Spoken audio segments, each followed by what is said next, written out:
Hello everyone, it's Cheryl Millett here live at 5 on a Friday, the last day of July, July 31st. I hope everybody is doing well, and if anything, there is enough news to watch. There is enough information out there on just these going times, what's kind of going on.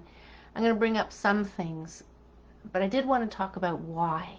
The big question comes into personal growth, or comes into branding, or comes into the business that you're doing, or in this case I was interviewed today regarding the academy that I joined, which is awesome. So it's the International Academy University of Self-Mastery, and in the interview it is why are you teaching, what questions basically.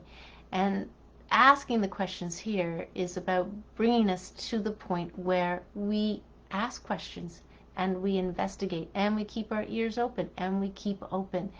And this is important really at any, now I'm saying it's important, but it may not be important to you, but it's important to me to question, to be open, to take in information, to listen to people. Once you get certain pieces of information, it starts to answer the questions why. Now, most of you know I've been reading the book Sapiens, Homo Deus by this author, and I'm still trying to answer that question. Maybe when I actually listen to the interviews of this author that wrote Sapiens, will I get my answer on why? Why did he write these books? Because they are chock full of informations, some information seeding us as to what we should want, some information letting us know historically the nonsense that has gone on in this planet, be it, we kind of let it happen, as he said. He calls us stupid perhaps, but anyway, that's a lot of questions we have, and sometimes we think, well, we'll never get the answers, we'll never know the truths, but we still ask questions. So why? Why is a big question. It goes along with what, who, where, why. It's all of those 5 questions. Why can it lead you to the emotional state you can get when you're creating your business, or you're creating whatever you're creating in your world, in your life. It's one of those questions. It's not about the how, it's about the why, as they say, right? The why. I'm not sure if you hear that banging, but they're building a house a few doors down, and I can hear it, but I'm not sure. If you can hear it, let me know. I'm happy to go and close the door if you can actually hear it, but seems loud to me. The question about why, you can add things onto the why, like why this? Why is this happening? Why do people do what they do, right? Why? So these are the things, why there, why now, why. You can add all kinds of words to the end of the why, beginning with why, easily. Just a little story I was reading on the web. I was very curious, as some of these wonderfully laid out articles can actually be, where you ever hit those ones where it hits next and next and next and next, right? And you finally get to the end of it. But this story was, they really had the question is, why is this terrible smell coming from this house? And what they determined, I won't keep you in suspense, but what was going on is they look like, and I haven't continued on because I'm just kind of looking at the picture here, is they found a tremendous amount of tortoises in this house, and they look from one of the pictures like they were penned in different rooms. They look like they were half boarded, almost like gate-like, across doors, so they wouldn't get out. Maybe there was different ones in there, but that's the curiosity, the questions, the investigating that all of us can do in certain areas that we're drawn to. And that's the truth of it. When I wrote my book, certain things that I would find out, I'd ask the question why. Some of the things were as simple as, you hear time and time again, well, at least as a practitioner, that we are made up of 90, or we need 90 plus vitamins and minerals. So I did an investigation. I asked why, how, questions. Why is that? What information is there that exists to actually that? Because you see it repeated, but you're not quite sure where it came from. And that is one of many various things I've actually explored, because that's just my nature, is to question. So here you got this bunch of tortoises that, and it looks like, my goodness, in a washroom, which is the picture I have up here, I swear, and this is not a big, tub, a sink, a toilet, you got the space in there, not a big washroom, but if there isn't 100 plus turtles, it's just covered. When they first walked in, there was no electricity. They did have an animal person. This is in Madagascar, so it's warm. It's a abandoned house for a while, and the neighbors got very, like, when the smell is definitely coming from that house. So they got the police involved because they didn't really want to, go in, and they weren't really sure what they're up against, really. No idea. But this person who works with animals, and she went in to the place, and so it did kind of smell like, fecal, probably, or animal waste, as she said. But it was probably a little bit dark, a little bit gloomy, no lights to switch on, perhaps. And so what they could see, which is probably in itself, people are going, "Oh, what's?" And they're looking at it, and the floor is moving, right? So it's all dark, right? And the floor is moving, and obviously tortoises aren't that high, so it's kind of like this floor moving around. I can just imagine the look on people's faces, first of all, trying to, the smell, right? So, why? Curiosity, investigate. Why is that like that? And I know we're looking at a different things here, and as far as the event, but why this event? Why would people do what they do to cause, this nonsense, to cause the fear? And looking at a questionnaire, you really don't know if they're telling the truth or just trying to guide people accordingly. So I asked the question, are you fearful, and do you want to wear a mask? And there were several questions, and I didn't keep it. I did intend to keep it, but it's gone. And the idea was, you got to see where people voted. It was through Yahoo or something, and I was reading an article, and I decided to answer one of the questions and noticed there was many more. And you got to see the results. So once you voted, you got to see the results. And it's very clear that people are fearful of what's going on. So why are they fearful? It's quite simply, they hit a place within us, and we do want safety, and we want safety for other people, and we don't want to die. Death is one of the things that people fear, next to presenting. We have that scenario, that human scenario in that way, and we can be mortified to see other people not doing things they feel is the right way and to be safe, right? So there's different sides. I've said this before. Everybody here wants to be safe. It's mostly that there's two sides, but on both sides, everybody wants to be safe. That's what they're getting down to. And safety for some is, it's the mental health. It's not getting into the fear place. They've asked the questions. So why do people not do or do what they do? And yes, safety is definitely an aspect there. Another thing is, if you've ever had children and they actually break something, or in their eyes they've done something very bad, because people do yell, people do get upset, it's broken glass. I never did. It's always about, let's clean it up safely and do this. But the idea is, children will hide certain things once they realized that they shouldn't be doing that or something. And forget about the broken glass thing. And they'll do it to hide it because they don't want people to judge them, right? So there's always various reasons we can ask. Why did you do that? Why didn't you tell me? And in this case, and if we look at the bigger, the grander game and schemes and picture here, is people want money. And we can name a number of things. We can go through a whole list of things, various things why people do things, because they want the money, they want the power. Next to that, they get thirsty for it, thirsty for more, addicted to the feeling of power. And you end up having two sides.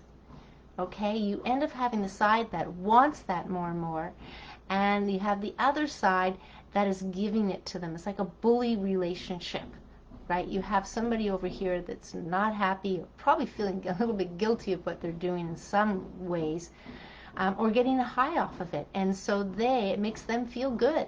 And but there's another side of it, which is people who are, why me? Why is this happening to me?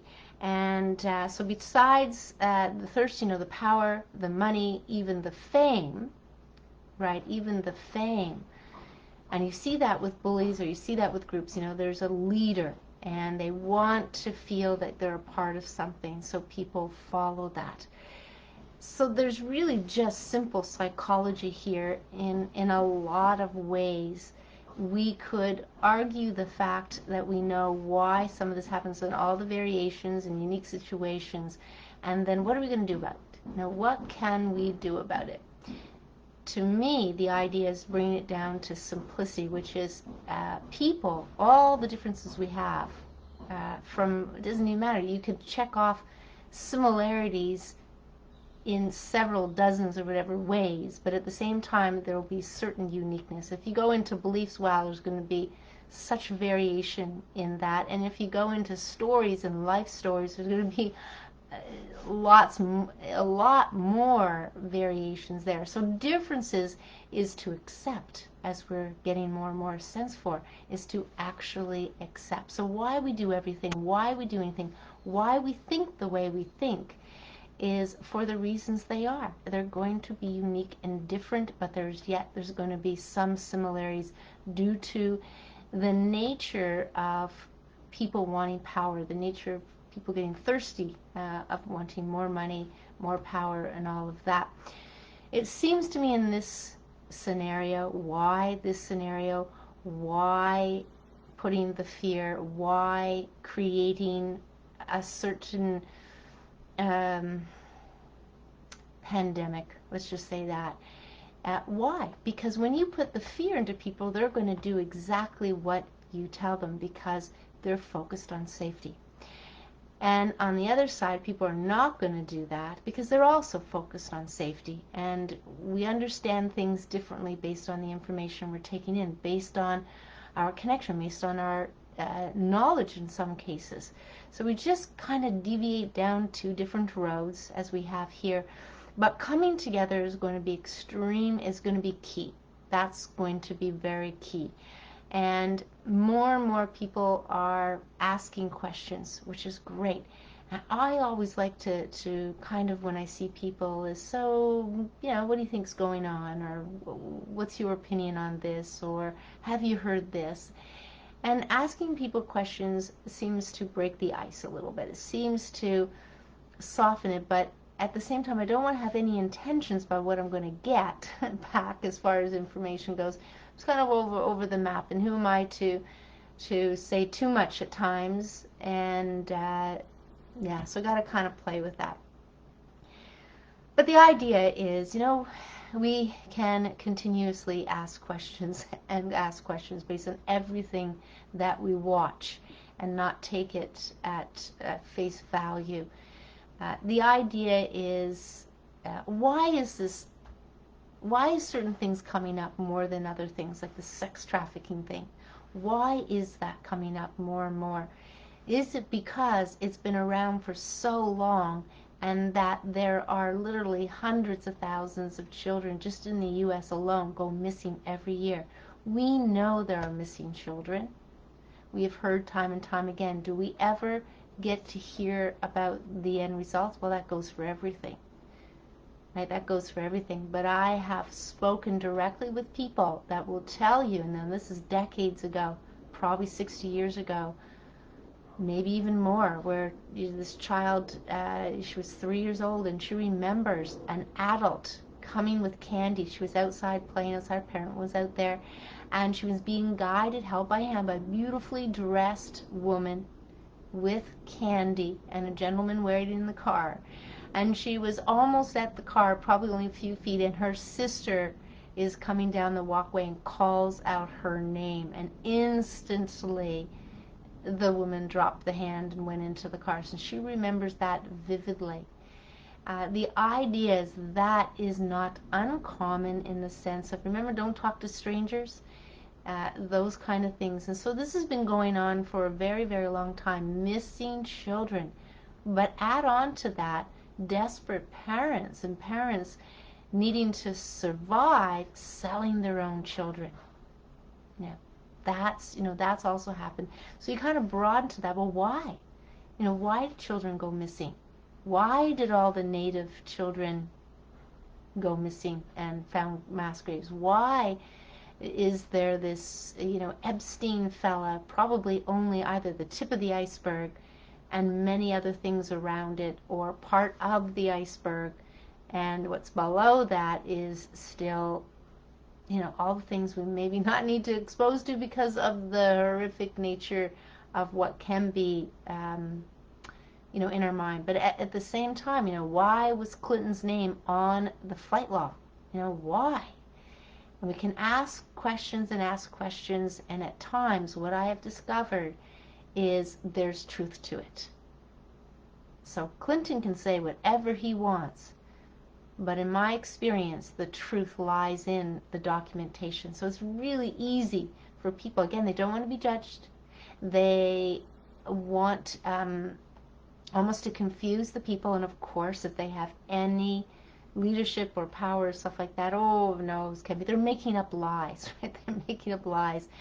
I don't want to believe that they were duped or stringed along or anything like that. That's feeling safe. That's what the psychologists will say when certain horrific things or unnatural things or unsafe things happen. The psychologists will say people don't want to believe it because they won't feel safe. And it gets back to the safe. Same with 9/11 and that event, any event that there may be more to it than what meets the eye. A lot of people will be hesitant to go down the path of exploring and asking questions and be curious. They'll just believe it was some bad guys. Some bad guys that it's easy to point the finger, as we know with jail. It was easy to point the finger at certain people. They're the bad guy, and the parents and whoever involved of, the victim, they're just happy that somebody goes to jail. Not the truth. See, there's a difference there. They're just happy to get the justice with anybody, an innocent person going to jail. They're just happy to get the justice and point the fingers at someone else. When we're not asking the questions, and the truths are not coming forward. So the games that people can play, the people in power can play, it would be almost, how can I say it? It would be almost naive to think that they're not capable of it. The games that people think as children. You've ever played board games? You've ever played a ton of it with my family. And the idea of being a winner, the idea of winning, was not too far from some people's minds, including cousins. So they'll get away with it, to win. It makes them feel good, and because they can. And so we have that nature, within all of us. We have all kinds of natures within it, to steal, to lie, to do all kinds of things. We're capable of so much. That would be just fooling ourselves. And that's where we can come more together, thinking, yeah, you've done this, you did that. We learn, we experience, we can move on, go forward, forgive, all those kind of things. But asking the questions, why? Why this? Why this event? Is there power to be had here? Is there some control? Comes with power, comes with control. Are they trying to hide things? Are they trying to hide things? Are they trying to get people to act out their wishes and they don't have to do anything. You know, it's almost, that's the craziest thing, is that you can see people getting angry at people that don't have masks, right? But I will say that the anger was in them to begin with. So when you start these kind of conflicts, the various things that were either pushed down at the surface or there, maybe they took them out at home, but now they'll take it out, because this is almost like the straw that broke the camel's back. So you've got all these feelings and emotions raging on both sides, but for some more than others. So you can see, I watched a video where a guy came in, he was so ticked off that this guy didn't have a mask, and he basically, if it's a true video, pushed the counter, and it looked like it was glass, it was a pizza shop or something, and just kind of pushed it, and I'm sure it fell on the ground on the other side. But that's the kind of thing that can happen when things are not to your liking. In this case, this guy didn't like somebody else not doing what they're told, and he took it upon himself to let out the rage. I mean, he didn't do any damage to the fellow who wasn't wearing a mask. He did damage to the small business. And was that fair? No, absolutely not. So being peaceful, being rational at this time is going to be more important than ever, because of this event is so outward, in the open, and involves a lot of people.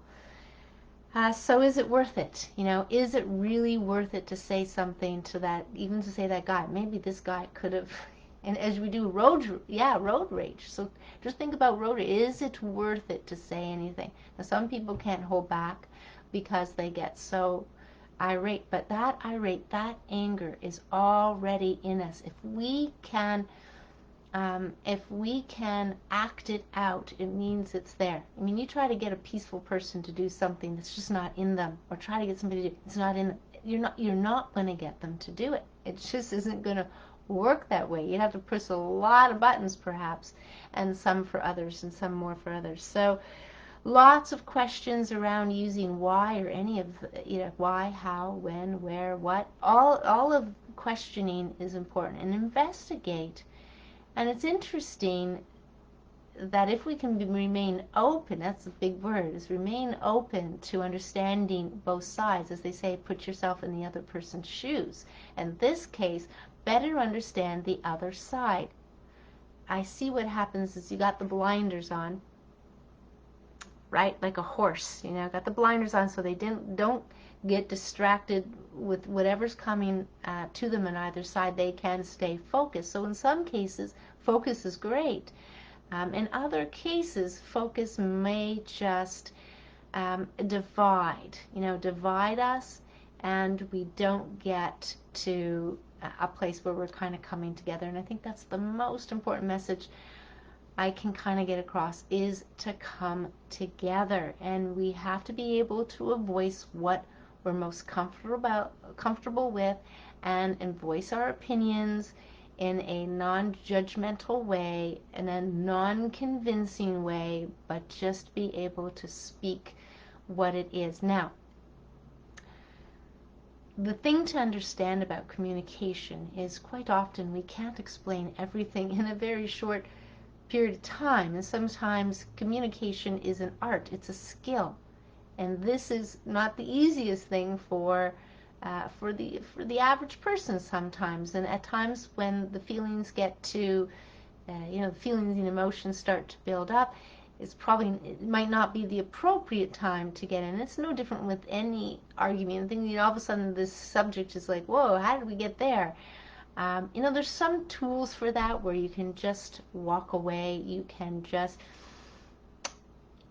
can say to the other person, let me think about that, and walk away. I mean, if you feel like you're losing your cool, if you feel like you're going to get down to a certain point. But again, how we're acting out is things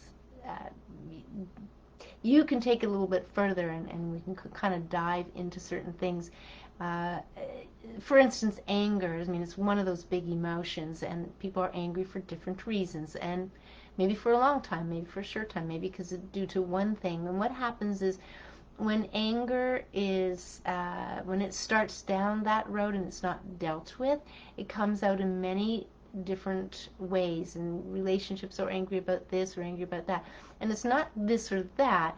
It's that something is happened once upon a time, and that is being held. It's being it's a memory. It's a memory. So you really kind of get to act it out in many more situations, and then you just might say, I'm an angry person, when you're not really truly an angry person.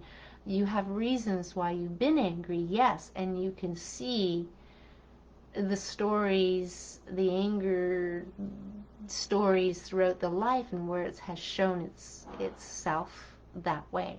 But we're really not those people. But that's really all I wanted to kind of come on today, is talk about that. Now, why Dan? I just having plays on things with why. And why Dan is one of those why words. I couldn't think of too many why without putting why this or why something. But why Dan is, quite simply, some of you probably know what it is based on me talking about it, or even participating in some of the classes I teach. But why Dan is exercise. It's 19 moves, 20 minutes. And easily, it's a way to start a day for most people. If you're in the healing process, it's very light. It gets the body moving. They call it external elixirs from Asia. It's been around for a couple thousands of years. And the reason why I teach it is, yes, having done it for several years, is I can see the simplicity in it, but also the big benefit that people get starting off your day. It's like anything, starting off your day, and what you do this day and what you do that day starts to add up. Hello, Annette, a cousin that I grew up with for I guess my whole life. I've known her since I was, she's probably known me since we were born, although we're not too different in age, about a year and a half. Hey there, Shadow. So the idea is, why Dan is that, and I think for many of us, we may have a little bit of routine, may have things that make us feel healthier, and the things that we do. And I will be teaching that at the Academy, because it's kind of close to thinking that if I were to say what mostly I'm about is simplicity, so taking the complication out, balance, which is really, we have different areas in our life, so it's balancing that and being true to self, which is taking care of self and being true to your nature, and not all the things that we think we are and we're not, and that kind of stuff. So that's why Dan. You can always go to my website and look it up more. You can, I think I've put some pictures there now, because I took some pictures just to have it for the learning for website, that kind of stuff. Some pictures, so you can see it's very easy, and it's not very popular here yet. But I know another person, having trained him, he's already a teacher in a Tai Chi, and so he's planning on teaching it because he really thinks it would benefit a lot of people. And it's definitely an introductory to Tai Chi in a lot of ways. It does mimic in the sense of gentle moves and things like that. So there you go. Why? And question and investigate, and just being curious. So put your detective hat on, everybody. Put your detective hat on and see what you can find, and ask your questions and kind of explore it. Don't take the first one, maybe not the second one, and there may be certain specific things you are interested in. And then why this, which is this event. It's great to hear that Toronto is actually opening up stage 3, something like that, can have a gathering of 50 to 100 people. So that fits well for me doing the book launch, because that's on my birthday, August the 21st. So I'm just going to do it then. It fits well. So now I think I'm very comfortable now just to kind of put it out there now and invite the many people that I know and celebrate that, and just have a wonderful time, right? Have a wonderful time. So we can be grateful for that and be there for each other, those kind of things, and support each other, and just feel that you're supported. I mean, you may not have that arm around you, you may not be able to get the hugs that maybe more people are craving at this time, but feel the support in your own strength, in your own pillar of strength of who you are. feel that you are supportive. And listen, I support all of you, okay? So even if I'm just your only support person, I remember with clients, who's your support, right? There's that key question, who is your support? And at times it was just me. That's where people were feeling. So know that you've been supported. Me and who else? That's, and support yourself most of all. That's going to be important. Always turn it around to self, because that is where it is. That's where it is. So that's where I'm going to end up today. Actually, bear with me here. I want to see. Yes, there's the tortoises. And yes, I've been watching the American frontline doctors in a 3-hour summit. I can't believe just how much information is coming through from these doctors to simplify it. And much of what I was saying about it's just a cold. Now, I know that's kind of a very heavy, how can you say that kind of, talk about it. But starting from there, it's just a cold. Coronaviruses in the family of colds are going to vary. Absolutely, they're going to vary. And they're going to impact more the unhealthy. Absolutely. A cold will do that. Catching a flu will do that as well. So the idea is it's just a cold. It's not something you can just tell everybody, and especially if they're fearful. But here's a scenario that I'm going to talk more about as I watch the summit. Definitely what I'm getting into right now is just talking about Dr. Pediatrician coming on, talking about the children and how they changed the numbers from, 1.7 to 8% of the cases, 0 to 18. And he says, of course, there's more testing. So I can't stress this enough. I love numbers. If you're continuously testing, it's always going to get higher. If you're continuously looking for things to add on to something, it only gets larger. Only gets larger. So if they're testing more children, there's going to be that. But always be mindful that the tests, remember I said, and I'll repeat this again in case other people are watching it, the test, for the creator of the test, this is not for viral or bacterial infections. Okay, so right off the get-go, this is not meant, this test was not meant to, it's not to work for that. And this is what we're dealing with. We're dealing with a viral infection here. So that's number one. Number two is that they are a lot of false positives. And it's really as easy as a couple additional spins and they're all positive. You can make them all positive just based on the faulty way of producing the result. All positives. So there's that. Kind of always keep that in your mind. Nothing changes that. That's why I like information that is foundational and is grounded. Nothing can change those three things I just said. The numbers will always get higher, and the test is not designed to do what it's supposed to do, and the way they use the test could produce a lot of false positives. Remember, 49% on the CDC site. Who knows where it is now? I don't even know where they get that number from. But the idea is somehow, if you get a fault, what are they, retesting again? I can't see them doing that. So how do they learn? Are they, anyway, lots of questions there. But here's an interesting thing. This is a gentleman, Herman Cain, so I guess he's a person that attended Trump's Tulsa rally, and they say that he died from COVID because he attended the Trump's Tulsa rally. Meanwhile, what you go to find out is this Herman Cain had stage 4 cancer, colon cancer. So stage 1 is just mild. Stage 4, that's next to stage 5, which is not a good thing, and which will end up in a certain result. A pretty significant underlying condition when it came to dealing with COVID-19, whether he's positive or not. There are underlying things that are happening, and that's the fourth thing I had to say.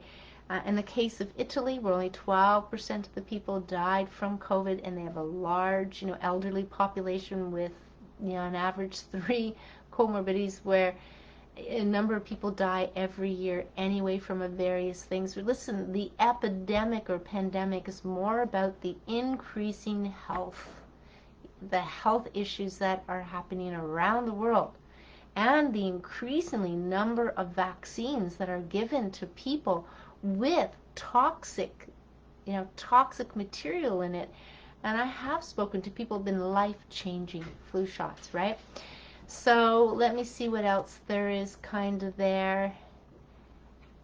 And let's see what else I had on my kind of thing here. So what do we have here?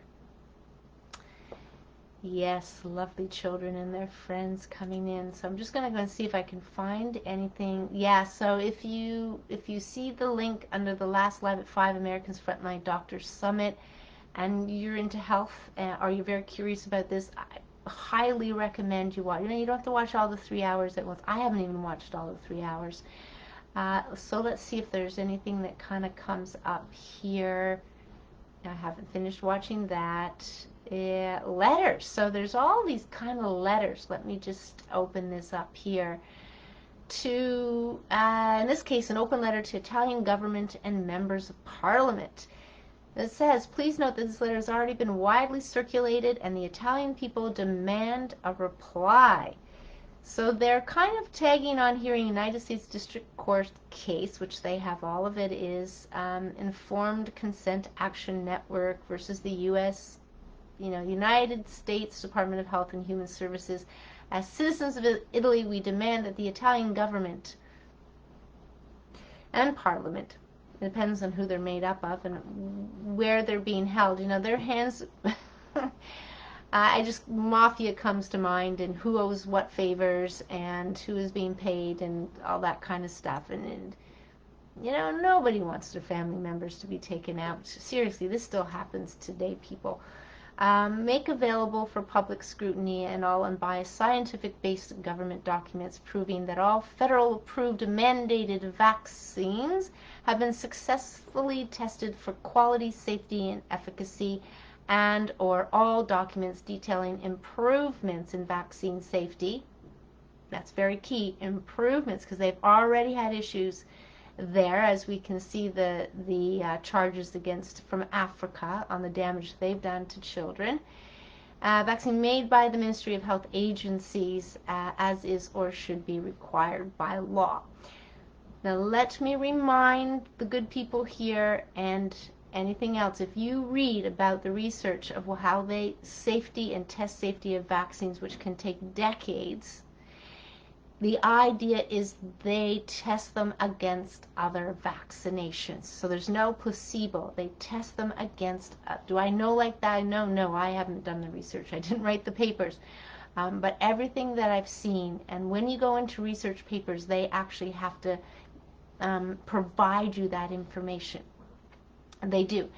So you can see, I'm going to put the link on here. Now I downloaded, so I'm not quite sure if I can as easily copy this. It was on a message, it was PDF in it, so I'll try and copy this because it's like C drive downloads. It's opening from my downloads, so maybe I'll find it online because I have all of the information here. So down a little bit further. So it's of great concern is the World Health Organization hereafter who dictate made in the Director General's February 3rd, 2020 report of the 146th meeting of the Executive Board involving Google, Twitter, Facebook, Tencent, I'm not that, and TikTok, I'm familiar with, to combat the spread of rumors and misinformation without any clarification as to what exactly is considered misinformation, by whose authority and by what right. Right, so you probably know already that they're under scrutiny right now, and I'm watching the court case, so they're really being hammered for the decisions and choices that what they're doing and what they're making, information they use. So Amazon, I'll add Amazon to that list. So it was Amazon, Google, Facebook, and I believe there was one other one, but at least those, because some of them own Instagram. And basically, Facebook was very much caught in wanting to buy out Instagram to cut out the competition, just to take them, and how are we going to know they were going to be popular? Anyway, they're being, they're being challenged on all that. But this is a rather large document. I know it's a number of pages. Let me see if it comes 10 pages. But this doesn't compare to the 192 pages Rocco Galati is put together and submitted to the court on what's kind of happening. Again, probably in the same vein as this letter of wanting to disclose why they're doing what they're doing with the masks, with the decisions, the locking down, all of those kind of things. Because remember, people, they anticipated millions of people dying, and it didn't happen. Now, you can tell me it was because of the mask, but I'm just going to call BS. I'm just going to call BS on that.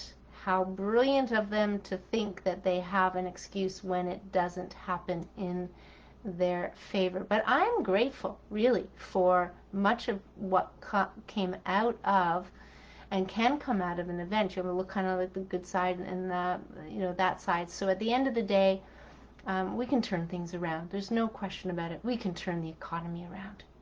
No question about it. The idea that we think that it can't turn around is our limited thinking on that. That's my thought on that. So if you're going to believe people say that, that's it, if you believe it, then that's what you're going to bring about. So that saying, what you think about, you bring about, in many ways, believe it or not, ponder it or not, and why. Why did I say that? It is what it is.